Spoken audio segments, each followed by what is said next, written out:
There we go. Awesome. How are we all doing today? Having a happy Wednesday? Hey! As per usual, we love knowing where everyone is joining the community calls from. So if you don't mind putting in where you're joining from in the chat, we love to know where our community is all based. Someone's from Glasgow, Cass. What? Oh.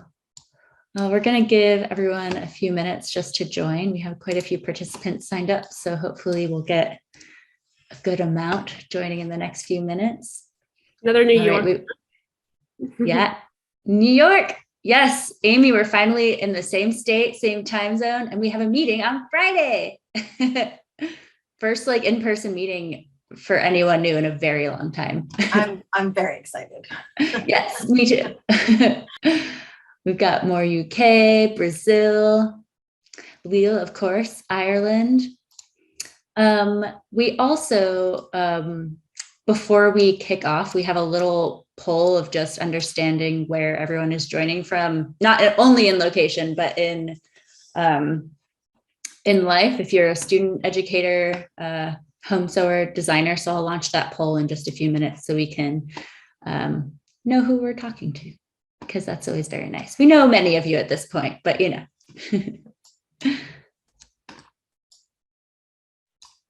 All right, I'll just start at 5 after, so we'll give everyone a few more minutes.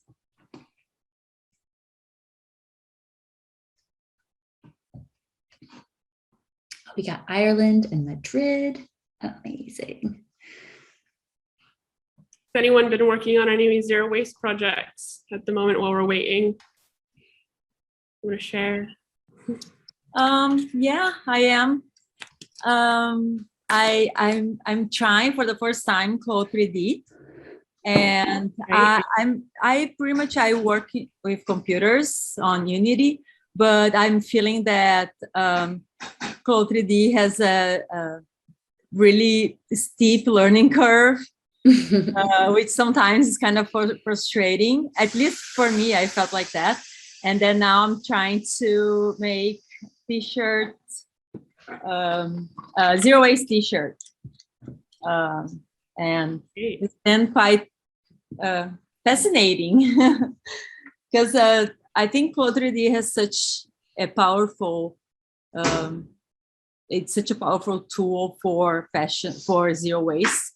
And I got a grant. I'm doing a master's degree. I mean, I'm Brazilian, but I'm in the US.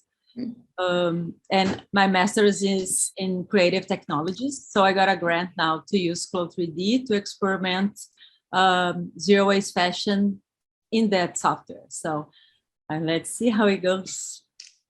That's amazing. Yeah. Where in the US are you at the moment? I'm in Illinois. Oh, cool. Yeah, at State University. Yeah, amazing. Feel free to get in touch when you finish your project. If you've got any kind of stuff you want to share, we're always looking for people's work to share on the Instagram page as well. So yeah, that'll be amazing, definitely. Yeah. And also just generally Code 3D advice for zero waste designers, because, you know, there are few and far between who are managing to make it work right now. Awesome. All right. So for anyone who just joined, if you want to put where you're joining from in the chat, that would be awesome, so we know where everyone is coming from. I'm going to go ahead and launch this poll right now of, oh no. Well, we have this problem sometimes where if we have 2 zero waste design online logins, we can't start a poll. So it looks like, Cass, can you do the poll? Yes. Okay, cool. Sorry about that. We're just asking if you're a student, educator, designer, home sewer, industry, etc., enthusiast. So hopefully that will work momentarily. Good day from rural Australia, Liz. San Diego, Vietnam, amazing. All right. Is the poll working, Cass? Can you launch it? Oh, I thought it was launched. Is it launched? Sorry, I just can't see it. Okay. You just can't see it. Yeah. So give it another kind of 10 seconds if you've not had a chance to answer the poll. Got a good balance tonight. Student, educator, designer, home sewer, and industry professional. Almost even. Whoa. Share the that is poll. impressive. Okay. I'll end it and share it with everyone. Amazing. Love that. There we go. Yeah, that's interesting. Thanks for doing that. It's always just nice to know who's joining us and to kind of aim the calls to the right people and know that we've got the right people joining in and taking part. So thank you. Yeah, definitely nice to know who we're talking to. All right, so I'm just going to go ahead and get started. We're 6 minutes after. Thank you guys so much for joining our 8th community call. Today's focus is, of course, focused on discussion for students and educators, what the system's currently doing, what could be done better, how it's working for everyone who's currently in it from both sides. We really want to thank you, Lars, for putting the idea of this together many, many months ago. And we ended up waiting until the beginning of the new school year, September, to have this conversation. And I think it's great timing. It's very much on the top of everyone's mind. So again, thank you, Lars. We wanted to just give a quick heads up. Some of you who signed up used our buy us a coffee donation for £2 just to say thank you for hosting these calls and to help us continue to operate in this free capacity that we are. On Friday, I believe, October 1st, we're going to be launching Buy Me a Coffee for Zero Waste Design Online. If you enjoy what we've been doing with these community calls or any of the other services that we've been providing, you have the opportunity to just support us with the cost of a coffee every month. So look forward to that on social media in the coming week or two. But in today's call, our aim is to really open up this line of communication and discussion where we can talk about experiences from the past. If you were in the education system many years ago, as opposed to today, recent graduates, and how we implement zero waste design and sustainability in that world of academia. Some of our intentions for today is to create this really safe space. It can be really easy to get quite down on the conversation. So we really want to keep it straightforward and, keep everything quite positive at the end of the day, because we're all here to work on this collective goal together. So we love to hear from everyone in any capacity that we just talked about, not only students and educators, but all of the industry professionals and designers and home sewers. So everyone, please speak up and let us know what your experience has been. So with that, I'm going to pass it over to Lars to kick off our conversation. Thank you. Thank you, Danielle. Okay, so I guess really quickly I can introduce myself. I'm Lars. I recently graduated from the foundation at Central St. Martin's, and I this week started my BA in pattern cutting at the London College of Fashion. And I have a little bit of a more traditional background in fashion design predating the foundation. So I have had a couple different sort of perspectives on different ways design education can be approached. I think also one qualifier I wanted to add on to Danielle, what she was saying, is because zero waste is such a small piece in like the bigger puzzle of sustainability. I think we can sort of discuss sort of all aspects of sustainability in education rather than just zero waste. And so sort of thinking about zooming out, I wanted to pose a question more towards how we can actually like create change, because I feel like we all probably agree on a few on like the bigger things of like what actually needs to happen. So this might be more towards the educators, but like what control do teachers have over the curriculum and like how things are taught and like how things are marked? And then also what's dictated by the institution? And like, I guess I'm sort of wondering what would drive the institution to want to have those things be taught. and have their alum learn those different things.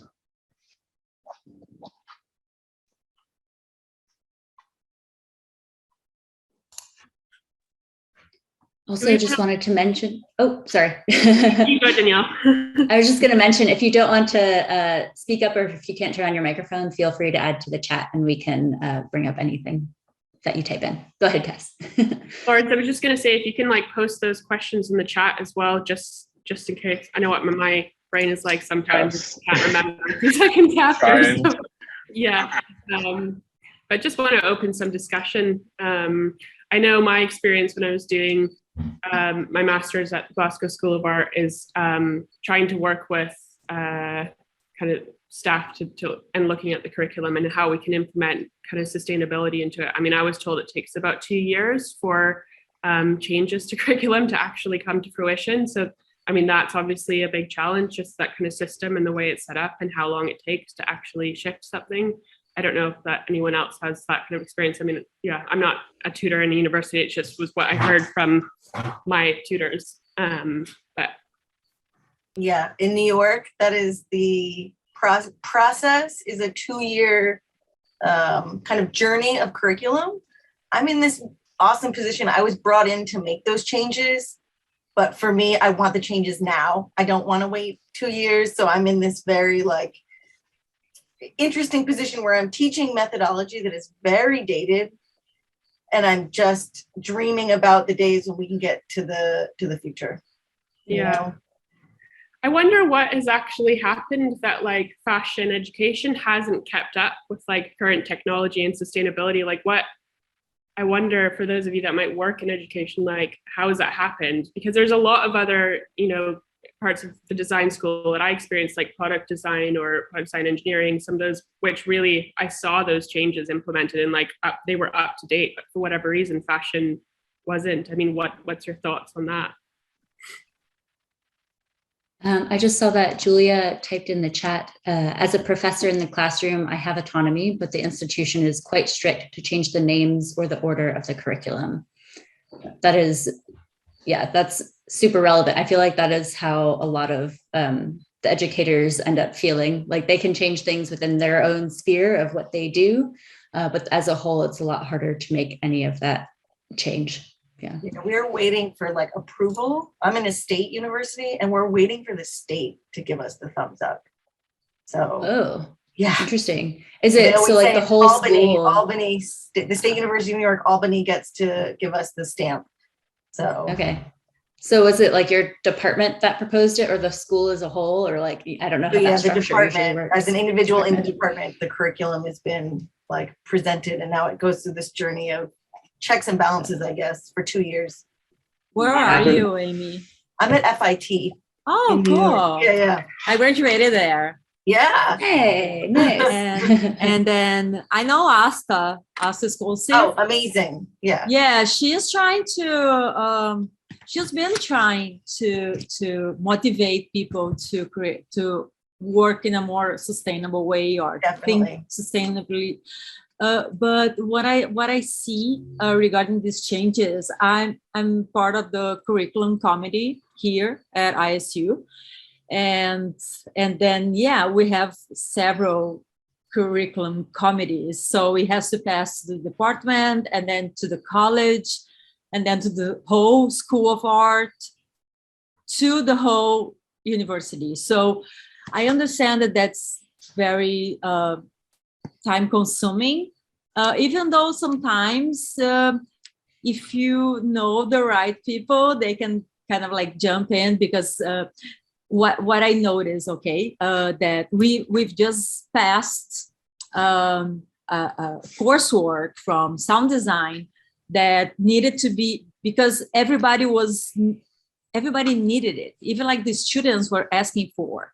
So we decided to put in front of the other courses. So we voted it, and we already passed. So then they would go to this deadline. That was otherwise they would lose the deadline, and it would be just the next year. So that happened, and then of course I'm just talking about sound design, but in a way like that would go for anything. If you show kind of like the need for it, I guess you can kind of, understand, explain, and then someone might help you with that. And another thing, sorry, I don't want to keep talking forever, but something that I noticed also is, and it is a possibility to start kind of like integrating zero waste in the curriculum, not in the curriculum itself, but like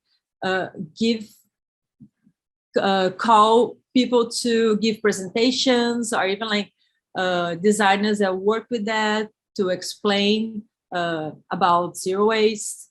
I have done that in Brazil a few times, but as answering Lars, is that I feel that some students, they really love and they go for it. In the class of like 40, 1 or 2 are gonna be really interested. That's what I noticed, that I've been talking to them, right? I think people think that zero waste is just like big monster of perfection, that's you cannot touch. I'm not sure. Maybe it's because it's not in the curriculum, or we don't know how to teach. I'm not sure. I don't know if I know how to teach zero waste. I think we're all just trying to figure it out. I taught zero waste pattern making to a group of almost merchandising students in Italy, and they were the best pattern drafters I've ever seen do zero waste, because they weren't hung up with the information of a traditional method. So because they didn't know the traditional, the things they did with the geometry that they had to work in was awesome. It was really exciting. So part of it is like too much information is the roadblock. I don't know. Yeah, that is awesome. I totally get what you're saying about that, Amy, because I had a sort of similar experience, like sort of I spent a year doing traditional cutting. Then the next summer I was like, okay, I was like looking into subtraction cutting and stuff and sort of breaking myself out of those like traditional rules. And then recently I was like I was doing a workshop with like 2 students on like very broad zero waste design, and it was a very sort of abstract approach to it, like almost more of like a fine arty type thing. But I feel like having sort of more open introductions to it could be beneficial, and then you can always learn the skills you need for like how to refine those ideas and like how to develop them into a final piece. But I think just sort of like realizing at first how many ways there are to approach it, and I'm almost sort of turned off of it sometimes because of like just how like nitty gritty and like I don't know, but yeah, like how nitty gritty it can be, like all of the calculations. It's a lot. But yeah, I was also curious, Amy, what were the changes you were trying to propose? Like what sort of scale were they? Oh, huge, big. Oh, because I'm foolish. Like I went right in for specialization. I've written a specialization that's focused on sustainability that includes a lot of zero waste methodology, natural, dye, 3D for me, I think is crucial. And the pandemic actually benefited me as an educator because our students were sent home and they needed a way to have professional outputs of their work. I was able to implement 3D as a course, as like an emergency course over the last year, which has been great while I'm waiting for like the 2 years for the actual 3D course to run. But yeah, I went big. You could just take that risk. We'll see what happens at the other end. So.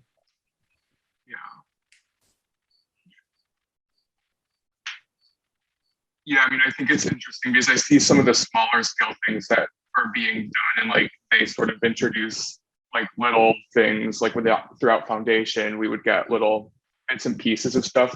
I feel like it was always very material oriented. It was always like sustainable dye or like upcycling, but it was never like zero waste or actual different approaches to cutting, which I think like upcycling is great, but when you think about like industry and actual production, it's like, I'm not sure how that's sort of like something like an institution might not really care if you're teaching upcycling, because you're not going to go get a job really doing that. That makes any sense. Oh my God, you totally can. Urban Outfitters has a whole line that's just upcycled. Oh, And they interesting. sell them in all of their stores, right? There's one guy, and he has a warehouse in Pennsylvania, and all he does is monthly upcycled edits. But if you don't know about it, right, you don't think it's a possibility. And we constantly show to our students, I think, just one small facet of outputs. And there really is so many more than we even like touch on. Yeah. Yeah, Galliano is doing in the highest level possible. It's amazing to see. And yeah, Zero Waste Daniel is another good example of like, you know, a brand that's doing all upcycling and kind of zero waste approach, which I think is really interesting. Yeah. Another one is Rayburn in the UK, or like in London. They started a new subdivision because they usually take like old parachutes and tents and like dead stock military wear and rework it. They're starting a new line where they just sell the straight up dead stock, like re-found, I think is what it is, where they don't have to edit it at all because it's already like great and just not available to people. So like that's another really interesting thing that I just learned about semi-recently. Yeah, a little off topic, but. It's really interesting to me how much has changed since the start of the pandemic as well. Like I do kind of do freelance teaching and stuff at universities, but I have my own business and I teach kind of private classes and stuff. And I just started my first class this morning in 2 years. And like the conversation around sustainability and the awareness of zero waste, I didn't even have to mention it. Like people were bringing it up. And that's the first time I've experienced that. And this was just an introduction to sewing class, you know, and I'm going to be teaching a zero waste wardrobe class tonight. But it's just amazing what's happened during the pandemic to just kind of shift things and shift awareness with kind of citizens as well. Yeah. I think also sort of with that question of like where you can go, I think opening up to students, like even that there are options beyond pattern cutting. Like if you're a fashion student, like it doesn't have to be zero waste design as your only route.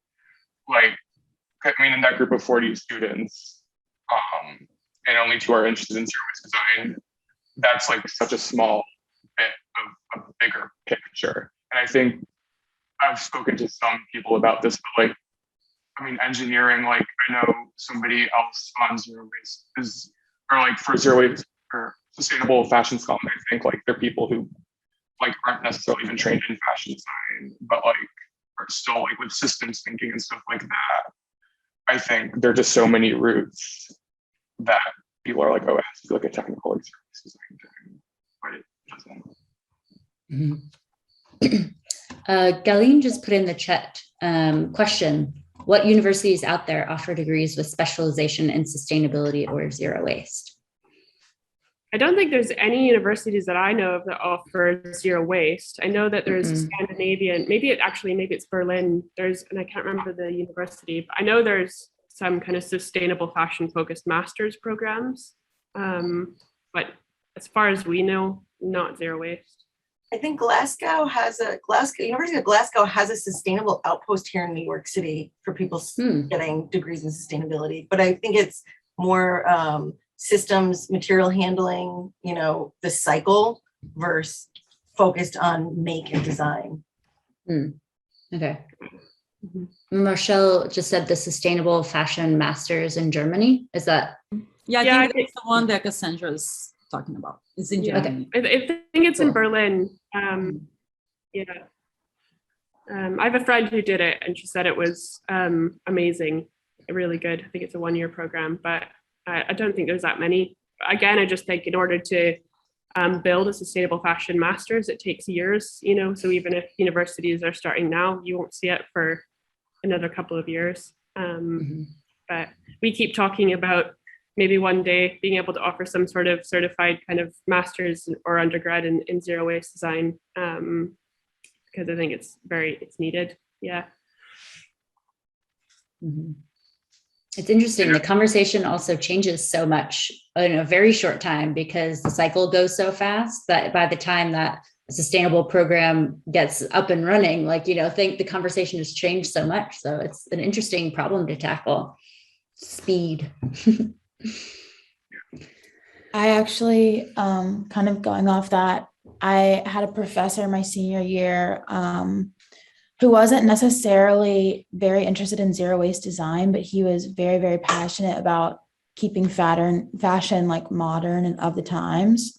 And so when there was those like one or two students, it was like me and one other student who took the sustainable and zero waste path, he kind of, as someone else said, like he didn't know how to teach zero waste pattern cutting or zero waste design, but he really pushed each of us to just like break those traditional rules that they had driven into us for 3 years and just see what came out of it.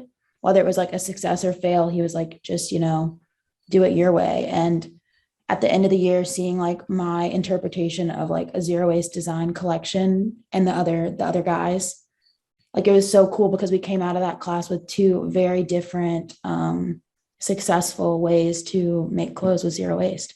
And our teacher really didn't know how to do that, but he just gave us that freedom, which I think is going to be important if we're going to change like all these traditional methods of teaching fashion. Just giving students that freedom to not follow all those rules is step 1, obviously. Yeah. And I think also just like breaking down the hierarchies, you know, like the lecturer is the one with all the answers, you know, why can't a student come in and have slightly more knowledge in something and bring something new, you know, so breaking down the hierarchies in, I think, conventional education is big. Yeah. I had a somewhat similar experience with my final major project last year. I had one tutor who actually teaches, there's a sustainability course that everybody has to take at LCF. I'm not familiar with it because I haven't started it yet. But one of my foundation tutors also taught on that. And even just having a tutor, even if they don't know the ins and outs of zero waste design, but like being passionate about like wanting to really push you to like take it there, like that means a lot when you have all these other tutors who are not as interested in stuff like that, which is fairly common in my experience. Question for other students or like recent graduates out there. So I graduated in 2020 from RCA. And I, on that same vein, found it very difficult going through reviews and things like that when people didn't know that questions to ask to know what went into the whole process. And so like they could give a critique on like color or like a line of like something, but it was quite difficult to break that and explain in like the 10 minutes that you have with a tutor on like a fitting or whatever to explain what you're doing. And like the people that you don't see every day and don't necessarily know exactly what you're doing, it's really difficult to translate that in such a short time. Has anyone else had that kind of experience or managed to fight your way out of it or anything like that? I think for me, so my final major project, it ended up being I almost did a full body of text, like instead of actually making anything. So I felt like so often you like lose the context because it's so aesthetic and it's so much, okay, like, yeah, it's all visual and none of it's really processed when you're looking at a final piece.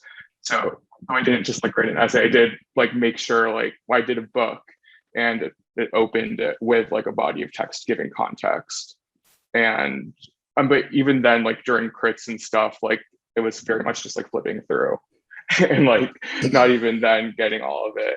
So I did have some difficulty with that. But again, there were like 1 or 2 tutors who like it did click with, and that really meant a lot. Yeah, mine wasn't, when I would start out showing people like the process of my work, and I wouldn't be focusing on, like you said, like things like, oh, what's your color? What's your theme? I would be actually focusing on like the shapes and like the technical aspects of the garments, I would almost be treated as if I wasn't doing my work or like was behind schedule. And they would be like, well, we are not even going to give you the time of day because you haven't done what you're supposed to do. Like, it's frustrating. Like, and even once it's completed, I even got to show my final collection, which was completely zero waste and zero waste in a way that it could be made in a factory. So it didn't even have to be like pieced together. And I was presenting it to like the heads of some magazines, like ID magazine, as like my final critique. I was so excited.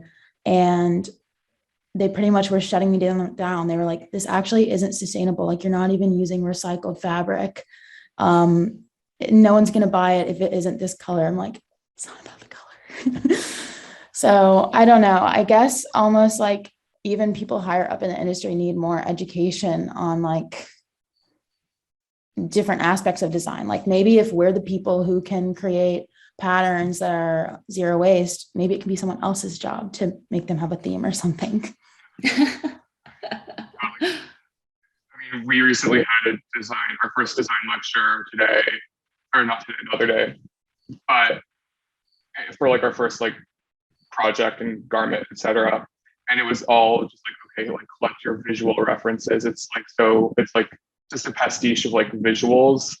And then I was like, okay, so like when do I like start cutting? I want to cutting BA. But it was still like, okay, get your color story down. Like you need your visual references. It's like, I mean, that is important to a certain extent.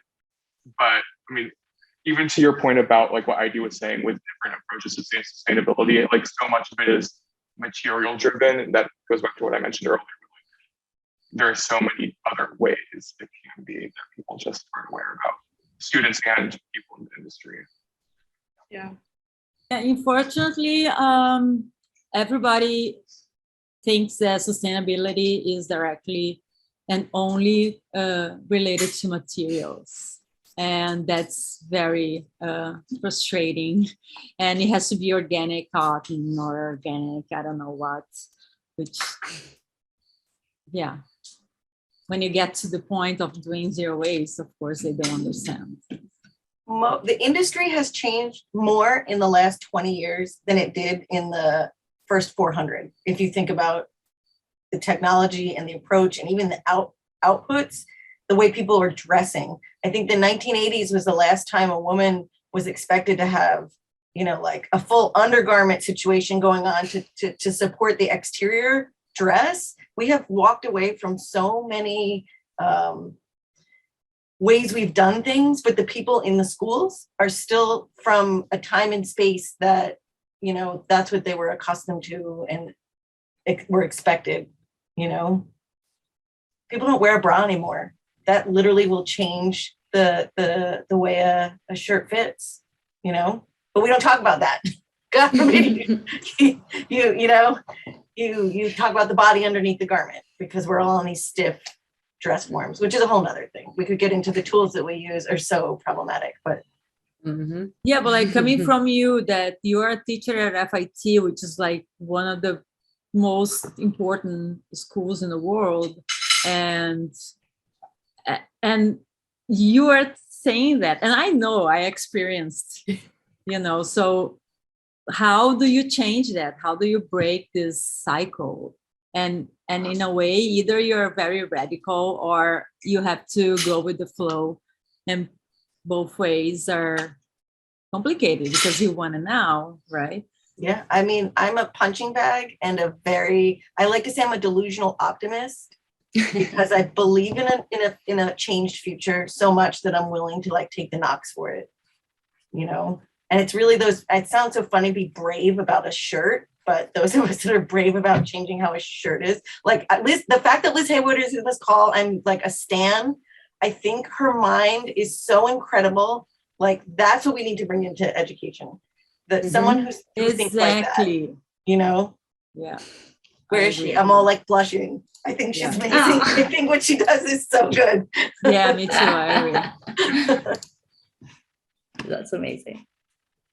I think Liz also does a great job of not overcomplicating things. I mean, as much as like I've seen like patterns for zero waste blazers and like But like when I look at Liz's patterns, it's like, oh, I could do that, which isn't a bad thing either, because it shows that like anybody can do it. I feel like it's so like, especially like in fashion and fashion education, it's so tempting to like convolute things, like make things a lot harder than they need to be.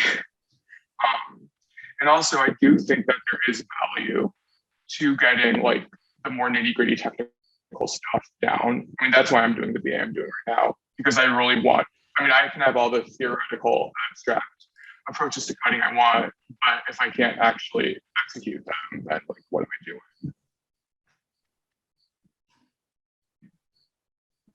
I'm a student and both a teaching assistant. So I have some experience in both, like being a student and figuring things out from my own, and also guiding other fellows.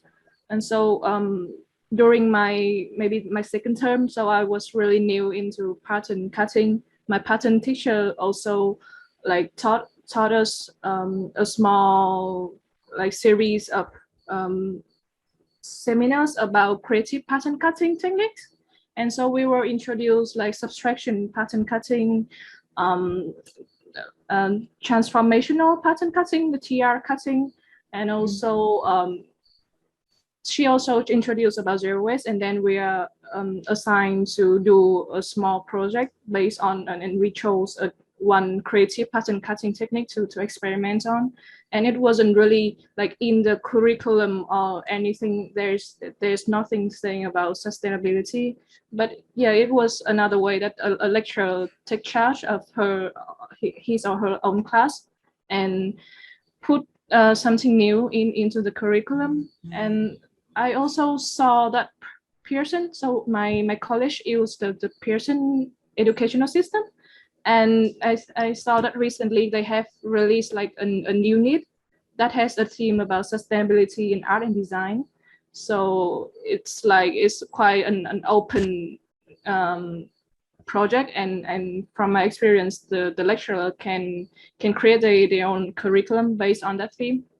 So I think that's the closest from my experience that we ever received a formal education about sustainability and maybe zero waste.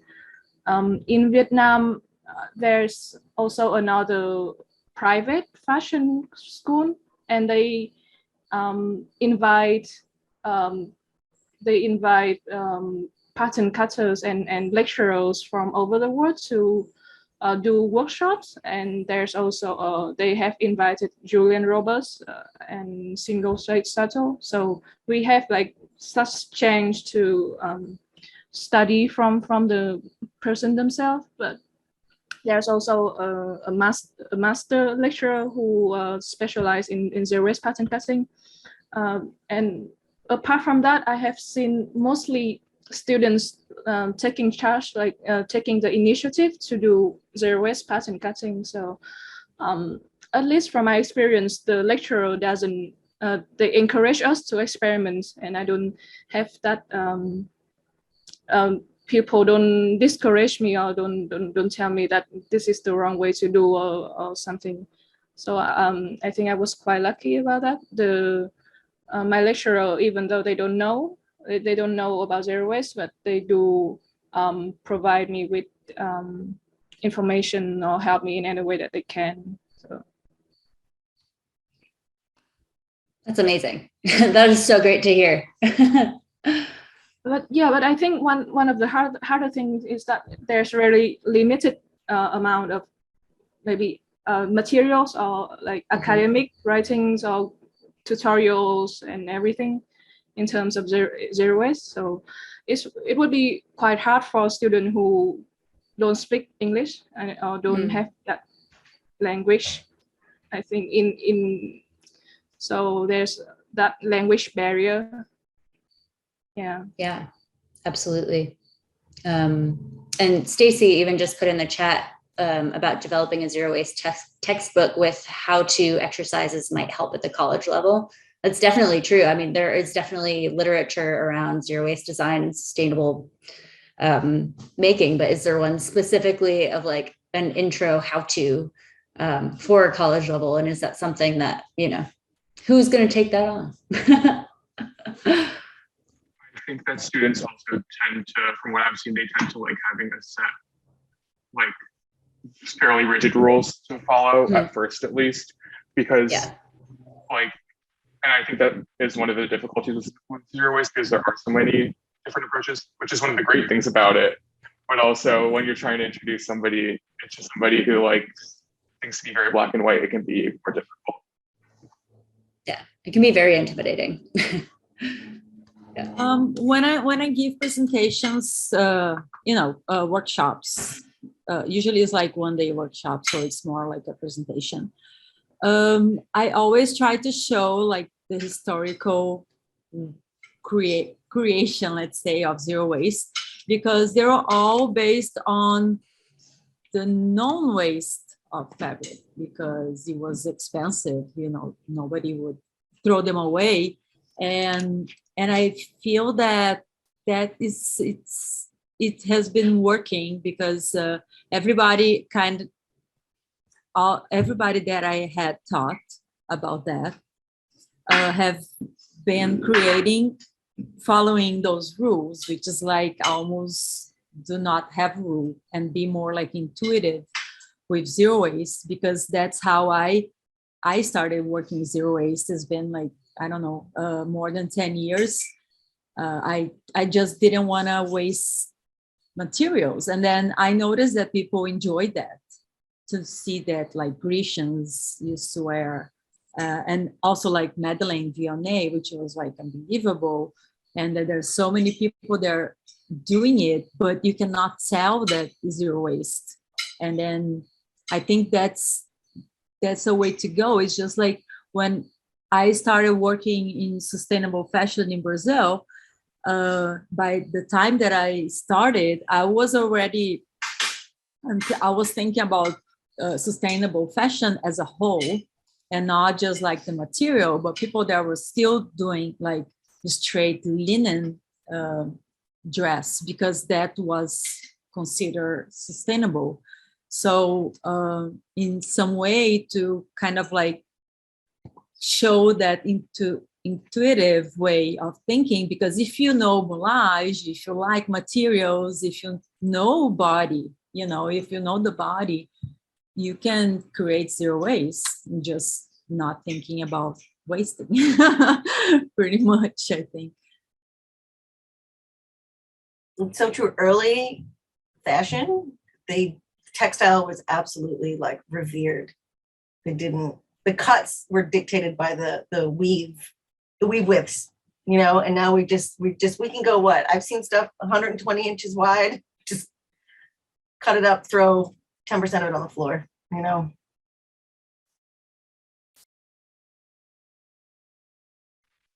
think also with the historical garments, it shows like you can have more archetypal silhouettes with zero waste, which might be more attractive to students. It's like something familiar.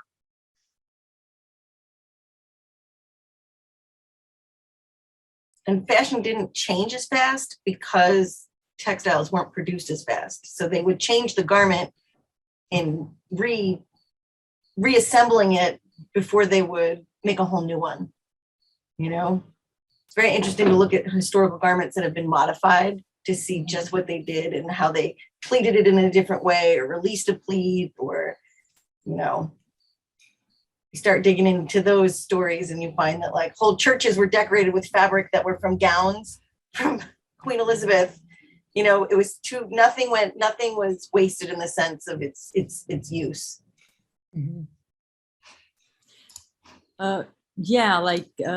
The whole life in Earth has become, we introduced this philosophy of waste. Everything that we buy, everything that we have, we need to waste. We need to throw something away. And that's what I feel that I try to change in people's perception, that's not necessary. We should have more appraisal for what we have there. And there's I think the Japanese have some kind of concept, because the Japanese are amazing. They always have concepts about everything. And there's one that says that everything has a soul. So you should not like throw things away.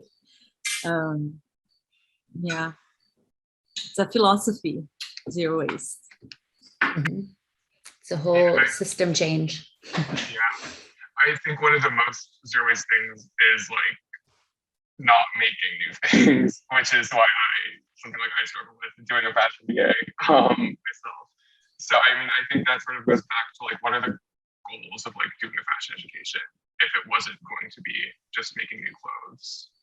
Like, what do we want people to get out of it? Craftsmanship and a trade, because that will stay with someone forever.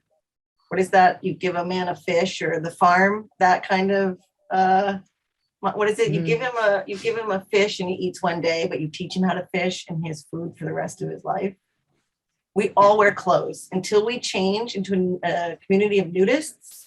You get up every day and get dressed. So there's that need for people that can handle textile and dress you is always going to be a need. Do we need to keep making new? Clearly, we've all established that the world has to stop and accept that we're enough, and then work with what we've got. Mm-hmm. I also think. Go ahead. I was just going to say, teaching people to be a bit more conscientious and to think about what they're doing. Like when I was in my BA, we weren't really taught to question what was going on already. You're just supposed to learn and get in and do it, you know? I think being able to teach someone to do that really important questioning along the way. Like my favorite thing is ask all the stupid questions you can, so other people see that what they're doing might not be right. So you don't have to draw the conclusion. You can let them draw the conclusion. But so being able to instill that at a formative time of someone's career is super important. What were you going to say, Lars? Sorry. I was just going to mention, I think, like, back to the waste thing, like the clothes we have now don't last as long, which is also why we need to keep making them. And also with what you said, I couldn't agree more with like just being able to think critically about your practice and like bigger picture. Even if you are still learning those rules, like everything has to be on the straight grain. Like in the back of your head, you think, okay, in the long run, it's not that important, but like for now, I'll keep learning those like traditional methods. Right. Yeah. Is there anything that we can do and wherever we are in our positions in life, what can we do to help the education of the up and coming designers? I think that's my main question of like what I would love to understand kind of towards the end of this call, since we've got like 10 minutes left, but are there things that people have been thinking about of what they would love to see that just doesn't exist yet, or like what we can actually do? Is it going and talking to universities? Is it we have to make the education program ourselves, you know, because Zero Waste Design Online, we're starting this e-learning platform. It's taking a long time, but we're working on it. And is it just we need to make the content for people to use, or is it, you know, what is it that we need to do? General question. I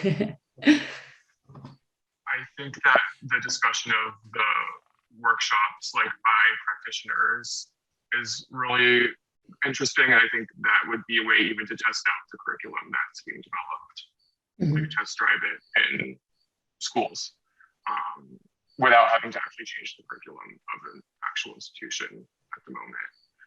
And I also think having a space for like an extra institutional discussion, like more like these between students and teachers down the line would be something beneficial, because I know when you're in an institution, it can be hard to break down those hierarchies and actually have open conversations about these things. Hi, I believe that post-industrialization, because of easily available resources, easily available textiles, people don't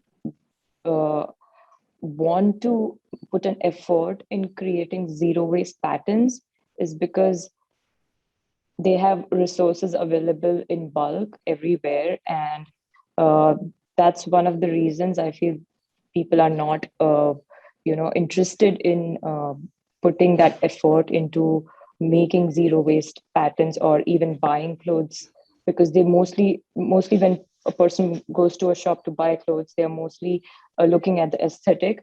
But I feel if you want to be culturally, if you want to be sustainable, I think we could learn a lot from the indigenous people, because they over the years have had techniques which have been zero waste or sustainable, and which could be incorporated into the fashion industry. And one such academy which recently started is a Cultural Sustainability Academy, and they are kind of educating people to understand sustainability in context with the environment and nature.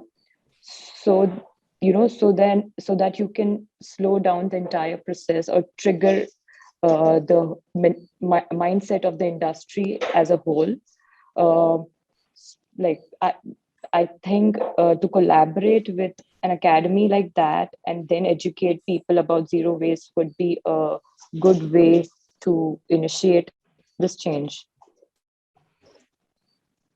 Yeah, absolutely. That collaboration with people who already have the knowledge and the skill set of being able to share it in that way with what we're aiming to do. That is an awesome way to go about it. Thank you for that. Yeah, I'll share the link of the academy in the chat. Oh, perfect. Thank you. We have a few other comments in the chat as well that I'll just read out.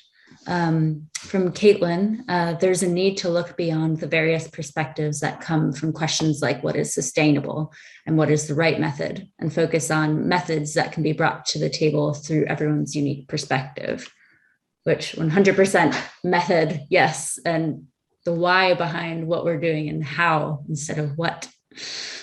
Yeah, go ahead. Oh.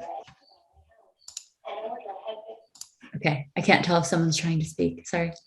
Let's see, Candy says, creative freedom has to be given before the traditional rules and ideas are drilled into fresh minds, which absolutely, starting young in this new way of working is 1000% the way to go.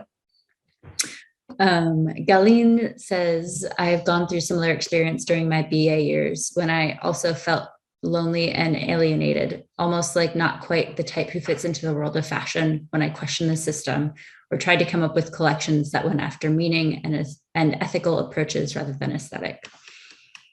Absolutely. I feel like we can all absolutely understand where that comes from and have been there before. Like it's always inspired by sustainability, but not actually sustainable. It's like, how can you be inspired by like a social cause and not like actually like having a material impact on what you're doing? Yeah. I think it's very hard for educators to say they don't know or to prove a vulnerability. And I witness it a lot amongst my colleagues. And that is why we constantly go back to what we know in the classroom, because it shows us as a master of that skill.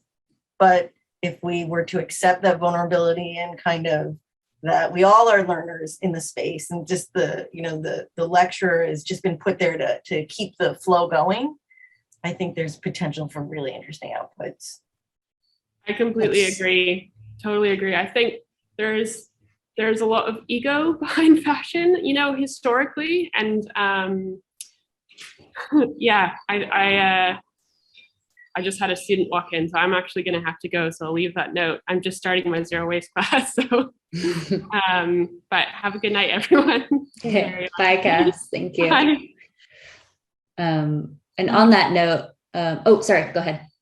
I have a question. Sorry, my video is off because of the circumstances around me. So I just wanted to ask how important it is to have a background in the traditional pattern cutting methods before transitioning to zero waste. Because for me, I feel like it's crucial, but I want to hear your opinion about this. And I feel like this is such an important question because for both teachers as well as schools or even students, for us to have an idea about the time frame, because I know you guys, I've heard from you before, like it took you so long to master the zero waste method, and it is good to know how many years, like how many months, or even for school curriculums, like do we have to start with the traditional and then go there? And does this fit into the 4-year program?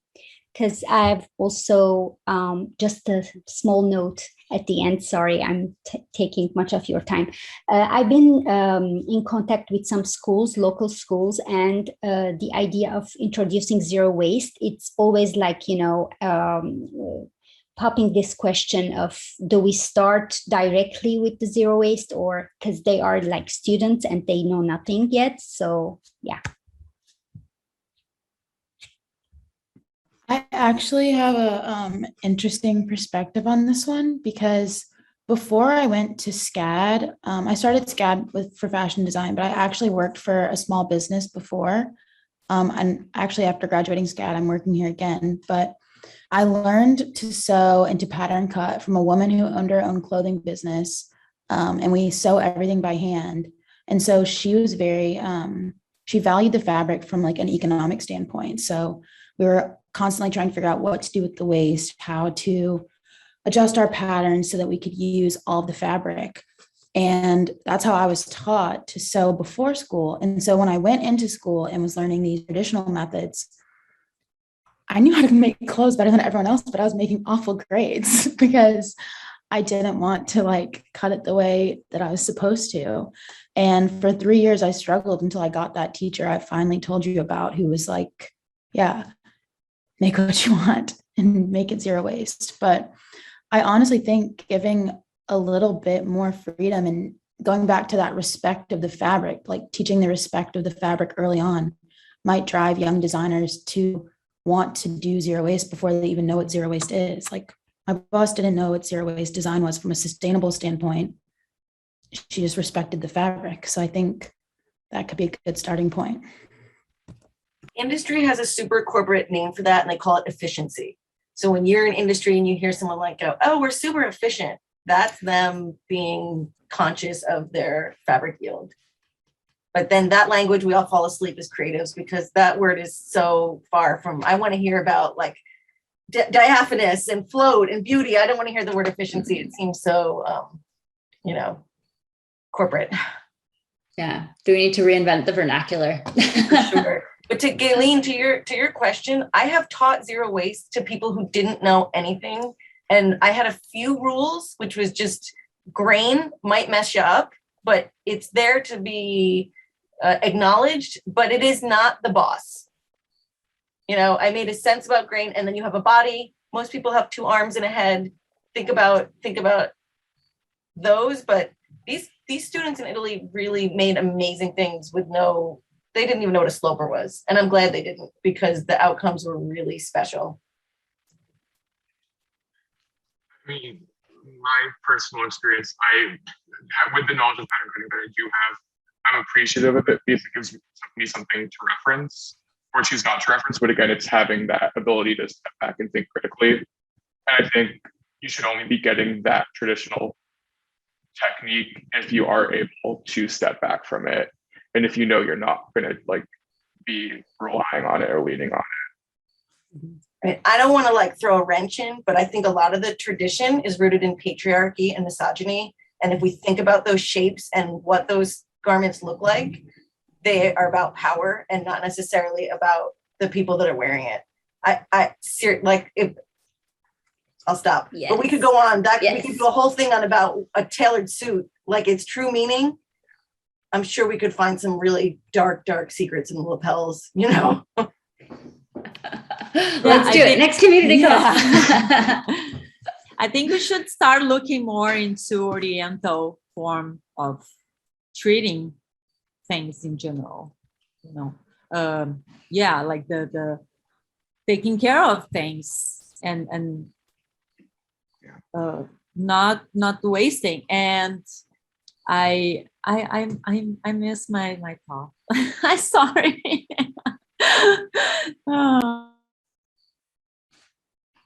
Oh, yeah. I want to be the devil advocate now. Mhm. I think that you don't need to know pattern making. You don't need to know that, but to start, because everybody learns. So you can learn for anything. You don't need to know about fabrics. You don't need to know about anything to try to create zero waste garments. But knowing about how fabric is gonna flow, the weight of the fabric, which type of fabric, grain is very important. Even if you are creating if you are making like creative shapes, the grain for the sleeve, for example, it's always important, and in some parts of the body, because if we are making zero waste garments, so we have to make it last, right? So the part of the sewing for me is the most complicated one, and that's one that I haven't seemed to. I don't think a lot of people have grasped, even people who can make zero waste garments or zero waste patterns. So having the sewing knowledge just helps so much that, but if you think that's just like the evolution process of learning. So I think that's important, definitely. I think it should be important to know pattern making a little in order to learn how to put a garment together, because that's another science. And in zero waste, it turns that it can be more complicated because you have to, create space for these little pieces. How patterns work exactly. This is a good book that doesn't talk about traditional patterns, but it talks about the why, like the why a notch, or why a flat to a circumference. But this is the only book I've ever seen that is to kind of what your point is having a deep understanding, and not like this is just the only shape that we're allowed to work with that we call a bodice, I was about to say, because it sounds like we just need a new framework to introduce more technical aspects. Because I know through learning traditional cutting or basic understanding of it, that gave me a knowledge of how to control volume and how to create shapes. But it's sort of how do you get to that knowledge without having to go through a bodice block?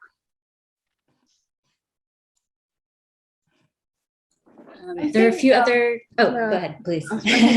So I think zero waste pattern cutting, especially if we use the geometric approach, is very intuitive. It's like draping. So for students, it's actually maybe even more empowering for them to be taught about zero waste and draping first, because they don't need to learn they don't really need to understand the rules or formulas and equations and everything. They are working directly with the fabric and with the body, with the body itself, and not pattern drafting. I think it's really hard to understand how to transform a 2D flat pattern into a 3D shape. And with zero waste and with draping, they are literally sculpting the shape onto the bodies, using the fabric. But on the other hand, it's really important to understand the traditional pattern making method of especially in terms of fitting, for me to become better at designing zero waste pattern. So how to adapt an existing traditional pattern block into something that is less waste. So what are the areas that can be sacrificed and what cannot be compromised? Those kinds of things, it really needs, it requires you to have a really deep understanding of the construction and the human body and everything around that. So it's a little bit of both. So yeah, it always ends up landing somewhere completely in the middle. There are a few comments I'm just going to read so everyone's voice is heard. From Julia, we have, in my experience, the students always feel more confident when dealing with creative pattern cutting practices than the traditional ones. The new generations are eager to do that and other than learning really strict rules, which is awesome that the new generation is into that. That's amazing. And from Caitlin Crosby, the economics language might be a good way paired with creative environmental language to get through to those who started out in traditional methods. Also, absolutely. So personally, I used to work in the corporate environment and then left to go back to school. And people who used to sit next to me would be like, it sounds like you're speaking a different language when you're on the phone with your corporate partners, as opposed to like your friends at school. Because you do need to translate in between all of those worlds. You have the same point you're trying to get across, but you need to be able to speak the language of the people that you're talking to. So yeah, that's a super interesting point. And maybe that's somewhere that we can explore for trying to push this a little bit further. And then I think there's one more comment. Sorry, I'm talking a lot. Please interrupt me. From Stacy, there are a few online platforms with many followers that might be good to offer zero waste classes and get the word out, such as Craftsy and Motif. That is awesome. We should absolutely look into that. Thank you. I'm also conscious of the time. We are 5 minutes over. If we want to keep going, we absolutely can. But if anyone needs to hop off, thank you so much for attending and for giving us your valuable opinions and feedback. And if there are any last thoughts before we head off, please do share.